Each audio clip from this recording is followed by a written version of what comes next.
night comes a figure bearing a vast load of knowledge, the lore and the wisdom of centuries of mankind's development, and he's ready to spill it all over your living room floor. Oh, just the way it should be. Just the way it should be. Wait a minute here. I had something here. Just get off my foot, will you? There we go. Get back, kid. This is for grown-ups. Get out of here. Yeah, here we are. Yeah. Did you hear about the guy in Cincinnati? Jim? Haven't you ever had an ambition to walk into a bar? I mean, you have gone to bars from time to time, haven't you? Yes. You look like a man who knows what Jim Beam is all about. All right. Have you ever had an ambition to walk into a bar like you see in those westerns? You know, where the guy walks into the bar and he comes out on the night. You know, so usually somebody like Joel McCrea or something like that. You know, he comes in. I always liked Joel McCrea, by the way. I think I really mean that. I think one of the really non-recognized funny actors. He had a great sense of timing, terrific sense of timing, and a good funny actor. Did you ever see him in any of those Preston Sturges movies he made? When he was, there was one great movie when he was a director. You ever see that one? That was directing films. He was a really successful director, and he decided that his films lacked realism. He had to go out and get realism, and so he went out and became a bum. Yeah, he did. He said he was going to travel, and what was so funny was that the studio sent this unbelievably luxurious trailer tractor, like a land yacht, to follow him around where he was bumming. You know, he goes out on the street, he was hitchhiking. Do you recall that film? And then he wound up, it actually started to get him, though. He wound up in jail, in a flop house, and terrible thing, and the dogs were after him, but they were beating the hell out of him. You recall that film? Now, that's a kind of film that only a guy who realizes that there's a vast world of difference between what the movie purports to be realism and what is realism. And no film guy would admit to that today. He would say, my realism is my realism. You know, he wouldn't concede that. And what was the name of the film? Quick. It's considered really one of those great minor classics. It was Joel McCrea. And who was the girl in it? Okay. Come on. She was also a very funny actress. Good actress. Funny. No, it was not Judy Canova. Stop it. Nope. Of the same vintage, but not. No.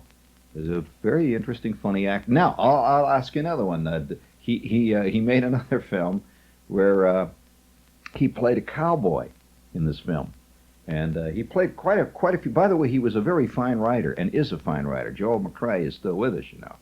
He is and an extremely wealthy man. He was one of those guys that early in his career he perceived. This was back in the days when he was just beginning. That California was going to have a fantastic boom, and that took a lot of seeing in those days, because apparently California was just a few orange groves and a lot of crummy-looking hills and dust, and he went out and he bought a lot of that dust, and it's now called places like San Jose, you know, and he really did, and so Joel McCrea, very. Totally I would go to a Joel McCrea film festival. I would, because I think he's underrated.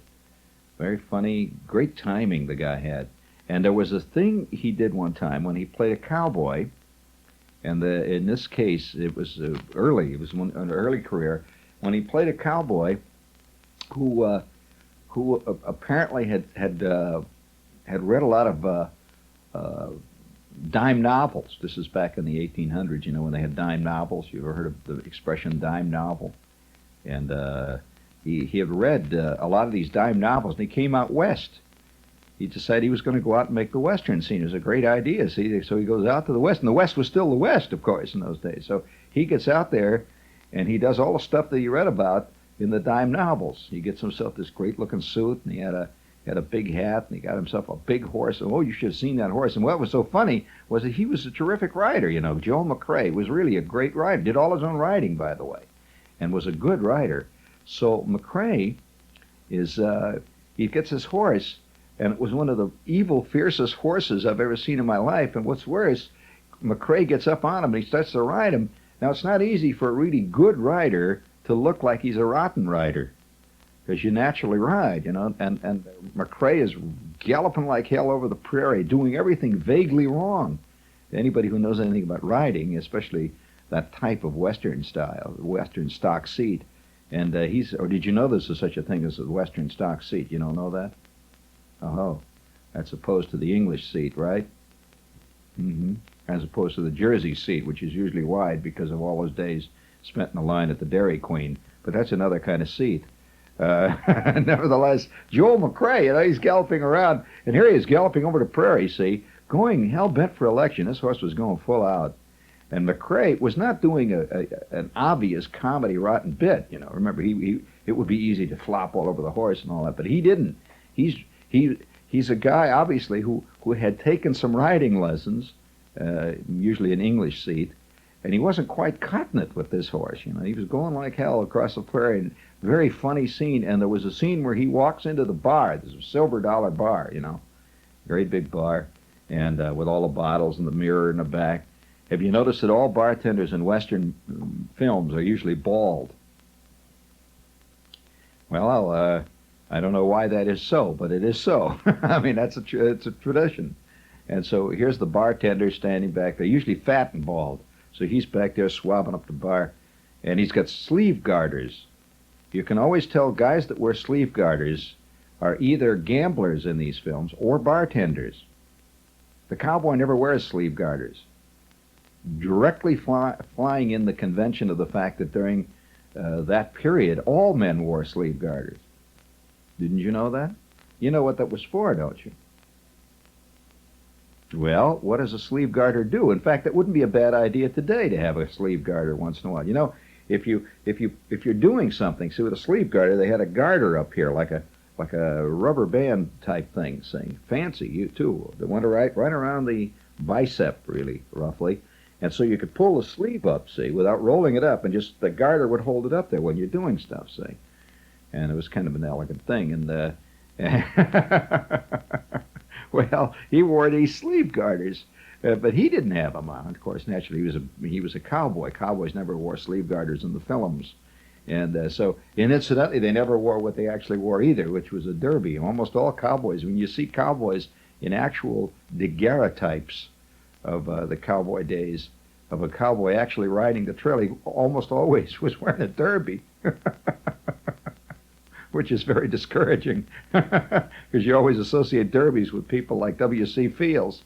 And so he's riding along there, see, and he comes into the Silver Dollar. Well, now what was the name of this film? Maybe you saw it? There have been several films that were made along the line. I would like to have a theater. I'd like to have myself a little cockamamie theater somewhere and do real film festivals instead of camp film festivals. In fact, one of the interesting film festivals you could do would be to have, say, 7 films in a week, one a night, about the West, different treatments of the West. That would, by great filmmakers. And almost every major filmmaker at one time or another has treated the West. And it would be fascinating to see how the various guys treated it. There's the romantic, and of course then there's the final decadence, the depraved West of Peckinpah, probably America's worst filmmaker. But outside of the guys that are making the stuff over here on 42nd Street, just seeing these little places, upstairs, girls. You've seen those places, right? But did you see Gene Shalit's review of a late Peckinpah film? Bring me the head of Arcia Garcias or something like that. Bring me the head of Alberto Garcia, some name like that. And he was talking about. He says this is a film that manages for 97 consecutive minutes to be boring every minute. He says, that's not easy. and he says, bring me the head of Alberto Garcia. He says, no, nuts to that. He says, bring me the head of the studio. I want to talk to him about that one. But that's neither here nor there. But all right, now wait. Let's get back to this the Shepherd Film Festival here. I would like to put on a film festival of tongue-in-cheek treatments of the West, and I'm not talking about the obvious ones, which I find often quite boring. You know, the Cat Ballou syndrome. I'm talking about tongue-in-cheek treatment of the West by people who treated it with style and not with let's say slapstick. Who can you name leading cowboy actors, people who played in the West, Western movies, who actually played a parody of themselves, other than, say, John Wayne? We know about John Wayne, did a great job in one of his. But who else? Gary Cooper, right? Did you ever see Gary Cooper play the great film where he was a cowboy, and just because he looked so heroic, you know, he had this great square jaw, that people would always instinctively look for him to save them, and he was complete. He couldn't. He just was inept. There was a scene when he was trying to get his gun out of his holster. He couldn't get it out, and the bad guy says, "Now wait a minute." He says, "Now," he says, I can't shoot a dirty dog down that can't get his gun out." He says, "I'm bad, but I can't do that. Now, let's start it all over again. All right, now I'll go back around. And I'll come walking out. Now you start it over again. Now let's try that again." And so he goes back out and he walks around, and he says to Gary Cooper, "What was that? No man says a thing like that to me and lives. Draw, stranger." And, well, did you ever see that one? You know that film? Okay. You know, getting back to real life, if I may do so. All right, okay, now the Western. Now, can you name cowboy actors who were serious cowboy actors, in other words, guys that became great? One of the funniest takeoffs on cowboys, and it wasn't really a takeoff on cowboys, it was a very fine film, was a film in which Glenn Ford and, who was the other one? Two guys, Glenn Ford and they played guys who were contemporary guys. They were out on the range and they worked horses. These guys were horse experts. No, but not. You're close, but no. Who was it? And these two guys were traveling around and they were breaking horses.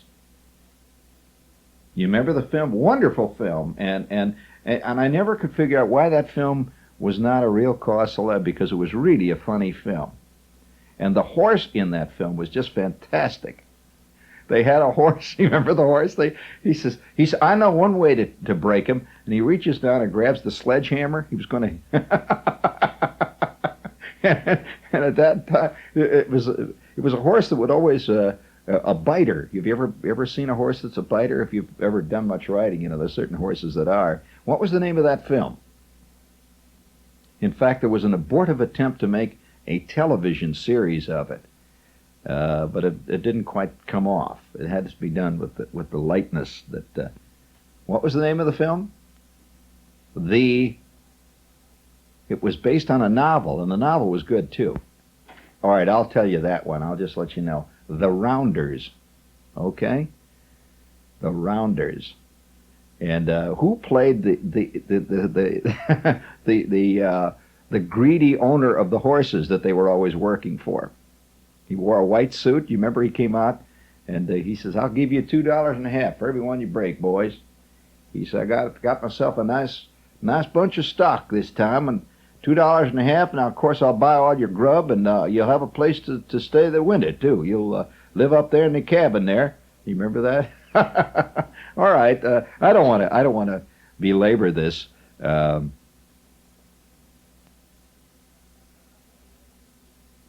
Yeah, whatever pleases you just tickles me plumb to death. Yeah. You notice I say that right. Now, all right, now, how many times have you seen the scene, and this was Joe McCrea, when he walked into the bar? He walks into this bar, and he says, looks around, all these guys are playing cards. You know, there's a bunch of guys wearing these black shirts, you know, mean looks, and they're playing cards.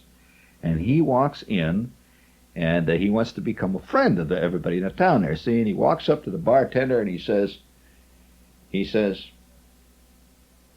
buy drinks for everybody in the house. The drinks are on me, boys. He turns around. The drinks are on me. And there's a long silence. Everybody looks up from his cards. And what do you think happened? Nope. It was an unexpected thing. Everybody looks up. There's 500 guys. And he says, all right, boys, belly up to the bar. The drinks are on me. And this is Joe McCrea. Everybody looks. There's dead silence. He looks around. And at that point, one of the guys playing cards says, oh, my God, Sam, it's another one of them. And they go back to playing cards. Nobody bought a drink. He sort of stood around and looked. And then at that point, he turns to the bartender. The bartender says, what do you have? And he says, whiskey, which is what they always say in those things, whiskey. And at that point, the bartender says, okay, so he just reaches down, he takes this bottle and goes clunk in front of him there with a glass. You know, they always give the glass. He pours the glass, and at that, as he pours it, you know, he goes, shh, it spills all over the bar. He can't really pour. You know how neatly they always pour them in the films?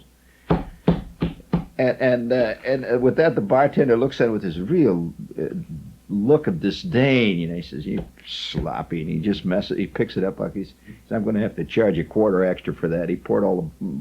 So at that, he takes the drink and he goes down. It goes.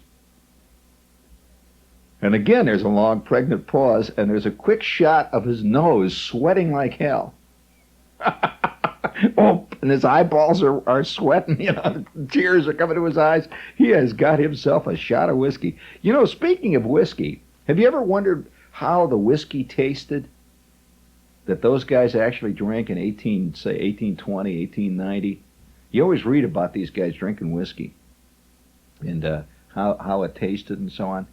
Well, I wonder how many of you know that one of the popular things to do with whiskey in that day was to mix gunpowder with it. They mixed gunpowder with the whiskey, you know, just so much in the barrel. I guess there were a lot of theories on that. One theory was that it was a strong aphrodisiac. Another story was that if you mixed gunpowder with it, man, that really gave it a kick, especially if you lit your cigar immediately following that, you know. Blow your hat right into the next county. But they mixed gunpowder with it, and the whiskey in those days. Oh, hey, speaking of whiskey and various other, you know, have you ever wondered about that though? If you were to say suddenly be transported back, just magically transported back, say 150, 200 years, something like that. Let's just for argument's sake, 100 years ago, just 100 years. That's just right after the Civil War. In fact, the Civil War was over, about 10 years at that time. And there were a lot of Civil War veterans around and all that. Have you ever wondered if you went into a restaurant in a place, in a town, any town, let's just take Chicago or New York or someplace, and you went into a town 100 years ago, exactly 100 years ago, and you ordered off the menu what it would taste like, what the food was, you know, actually like. We tend to romanticize the past. You know, a lot of people think, oh, it must have been great. You know, they didn't have detergents then and all, and they go on and on. But the question is a very interesting question. I wonder what the food was like. There's very little food around that you can get that actually tasted the way it did then. Because, you know, processes have changed and all that stuff. And I know one food. It's a funny thing. There is one thing around that you probably had within the last year. made by the same company that actually made it 100 years ago, exactly the same. They have not changed one iota, including even, well, it's made exactly the way it was made 100 years ago. And a few months back, I went to a cocktail party where this company was having its 100th anniversary. And what was it? I'll give you a clue. It was not beer. Well, all right, come on. What was it? What was the product? What product do you think it was? 100 years ago, they made it exactly the same way. And this is a product that everybody knows extremely well. It's a product that you have had. I'll guarantee you. I would be vastly surprised if you haven't had it. What is it? Nope. Ketchup has changed. As a matter of fact, tastes in condiments change greatly.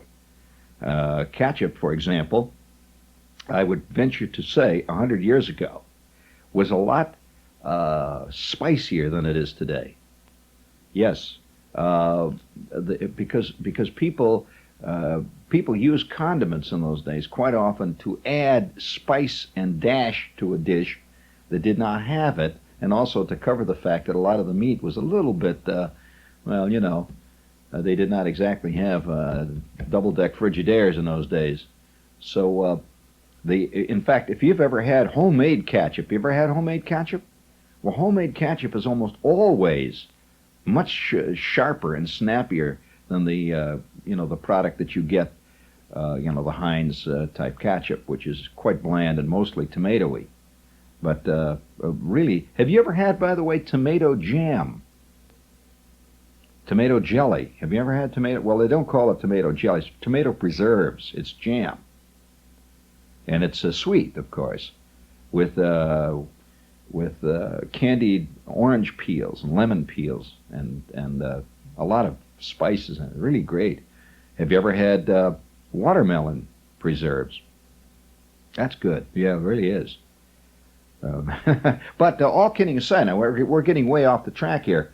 I know of a product, seriously, a product that was made 100 years ago. Just guess what it is. Dave knows because he heard me talk about this, so I want to ask him. Guess what it is. It's a commercial product, and it's a product that you can see everywhere. It's in every. I'll guarantee you, it's in every major supermarket. You'd be surprised what it is. You really would. And they've had the same name.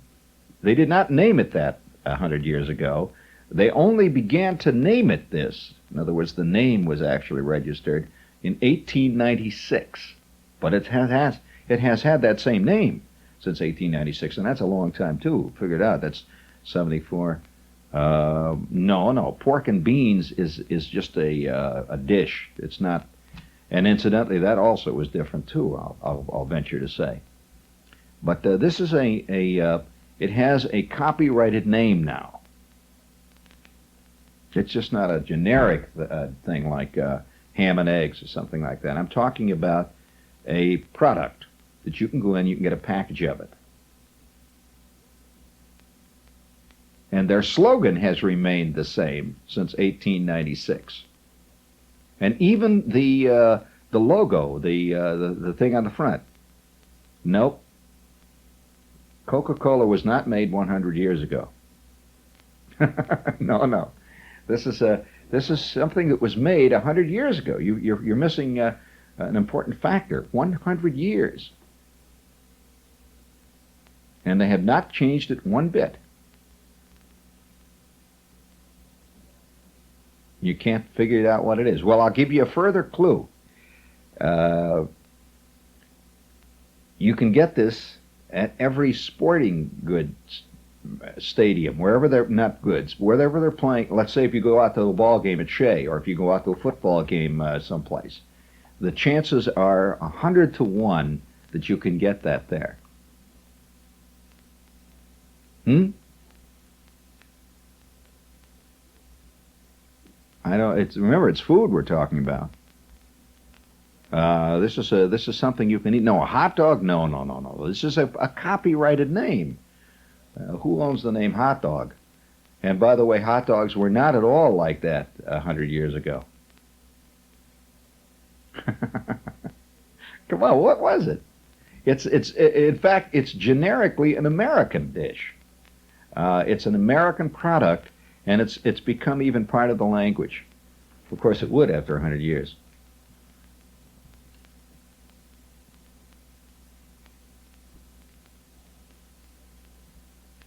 All right, I'll give you one other clue. This particular product is devoured almost exclusively, although not exclusively by any means. No, I shouldn't even have said that. But it's very popular among kids. Correct. Cracker Jack. Absolutely, and that is, of course, a generic. It's a name. It's a copyrighted name, and they have been making that stuff for 100 years. Now, I'll ask you a question. What is on the front of the Cracker Jack box? All right. What's his name?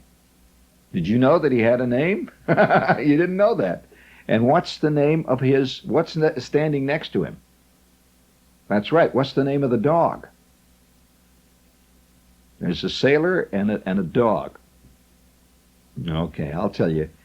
That was 100 years, and they had this big party in the plaza. And I went to the plaza. Can you imagine? You go to a party for the 100th birthday of Cracker Jack. What do they serve? They serve champagne, beluga, caviar, all this elegant stuff. And they're celebrating this product. For 100 years it's been made. And Cracker Jack is being made exactly the way it was made 100 years ago. The only thing that's changed is the package. Package has changed a bit. And and by the way, how did it get its name? Well, you know how I got to say in the 1890s, back in the days when this was named. It was named in 1896. Back in those days, there was a phrase that was used. You might say it was a slang phrase, and the slang was this: "Oh, great Scott, gadzooks, egad, that certainly is a Cracker Jack," meaning that's really good. And people used to say this, like today we say dynamite. Wow, boy, that's really dynamite. Well, in those days, that the word that would be the parallel would be Cracker Jack. So he would refer to something that's good. He would say, "Oh, that's truly a Cracker Jack, Artemis." Well, so the owner of the company, the guy that was making it, the president of that day, people kept saying, Mr. Gluckenheimer, that certainly is a Cracker Jack of a product you turn out. And so he says, "By George, why not name it Cracker Jack?" Which he did. And he named it Cracker Jack. Now, what is the slogan, which has remained unchanged since 1896? Oh, this is a famous slogan. And it is not, "Ask the man who owns one." I'll guarantee you it is also not, "It's toasted." What are those two slogans? Ask the man who owns one.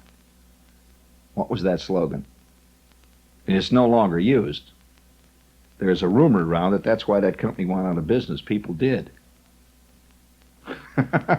All right. What was this? What company used the slogan, "It's toasted"?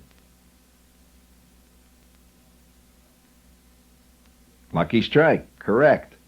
And then there was another slogan that you may find interesting. What product had the slogan briefly? Well, for some time actually. Contains apple honey.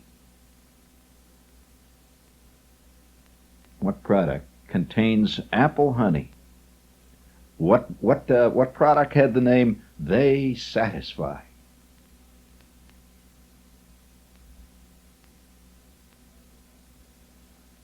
All right, here's another one. Huh? Yes, that's correct. Here's another one. What product had this? Has not scratched yet.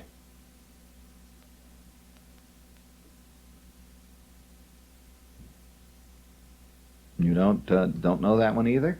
Okay. Well, now, wait a minute. Now, let's get back to Cracker Jack here. We're getting far afield here. We want to get back to the old Cracker Jack thing. You know that the Cracker Jack, from the time way back in the 19th century, they were putting prizes in the package. And in those days, the prizes were different than they are today. First of all, they were not made out of plastic. The prizes were made out of metal, real metal. And some of the prizes that they put in today, if you could find one of those prizes, they're extremely valuable as collector's items. And almost all the prizes were noisemakers of one kind or another. For example, whistles. They had those things, those crickets that go, that went like that. They had all those things. They had one prize that was a little metal thing that you'd spin it around and it would whistle like it had a string on it, and it made little red, white, and blue circles in the air. And I even said to the guy, here we were. I says, let's see. They had a collection of the prizes there. Contemporary prizes, and they had a collection of the great prizes they used to give away. Do you know that at one time they gave away rubber false teeth so a kid could stick false teeth? That would be a great prize, and a prize in every package. What was the slogan? You have not given me that yet. No, not a prize in every package, no. That merely was a statement of policy on the package. Their slogan was, and they had a little quote around it. Come on.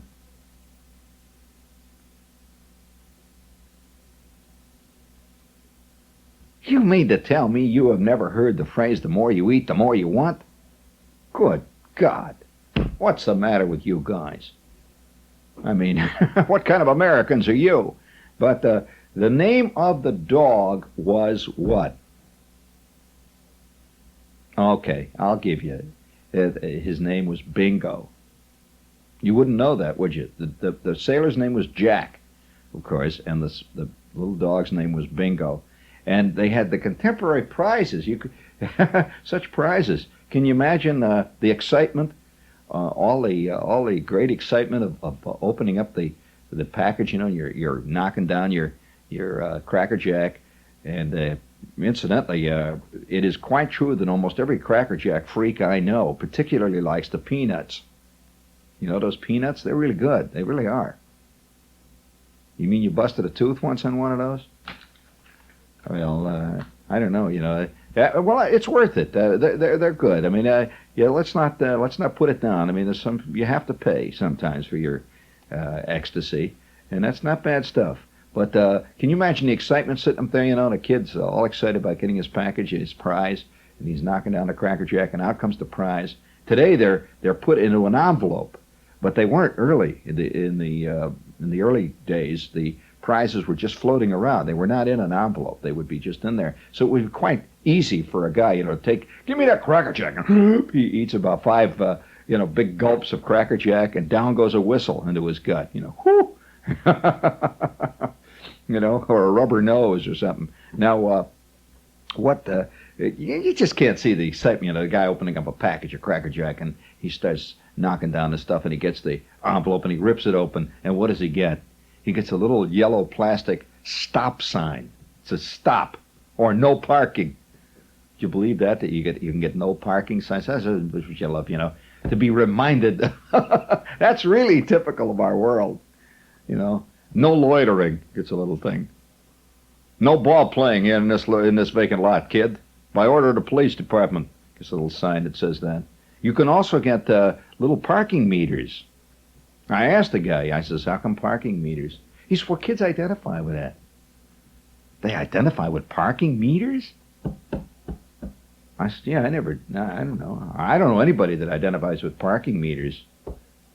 Well, I recognize them, but identifying with them is something else. You mean you identify with them? You kind of feel warm around parking meters? Is that what you mean? You have an empathy to the little thing that says half hour, turn the knob, or the little thing that comes up and says violation, little red sign there.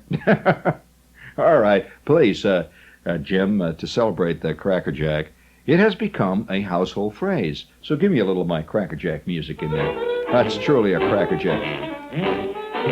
This sounds like a whole bunch of Cracker Jack eaters, doesn't it? Gathering away, chomping. What was another great candy bar? Can you name great classic American candies? Baby Ruth, Clark Bar, Butterfinger, yeah, Milky Way. That's right. Come on, Hershey bars. Come on. What are some of the others? Do you remember a bar called a Malteser? It was that the spongy malt stuff, like malt balls. Come on, any other candy bars you can think of? How about Super? You remember Powerhouse candy bars? Remember Powerhouse? Sure. Boy, I'll tell you, Powerhouse Candy Bar was one of the great contributions to the dental industry. Fantastic. It was promoted, by the International Association of Cavity Fillers. What's some other? Come on. How much time do we have? How much? Use your hand. I can't read. 2.5, it looks like. 1.5. All right. Bring up that music there. We're letting them sit out there and think. Now, did you ever have a frozen Milky Way bar? That used to be a big deal. Yeah, they'd freeze them. I know one guy that bought a frozen Milky Way bar, took a bite out of it, and left 3 teeth embedded in it. Did you ever see a Holloway bar? A Holloway sucker, those big ones? Of course, Tootsie Rolls. But I'm talking about the big nickel ones. Yeah.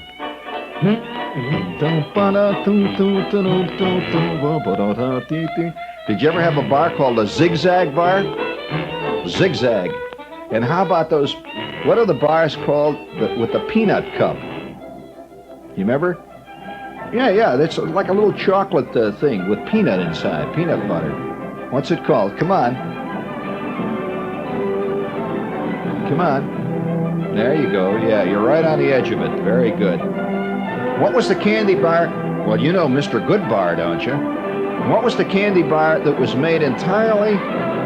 Now, easy, Jim. There you go. That was made entirely of peanuts, a flat bar, peanuts, held very hard, held together with a very tough, hard, sweet sort of glue. Come on. Oh, come on, you guys, for heaven's sakes.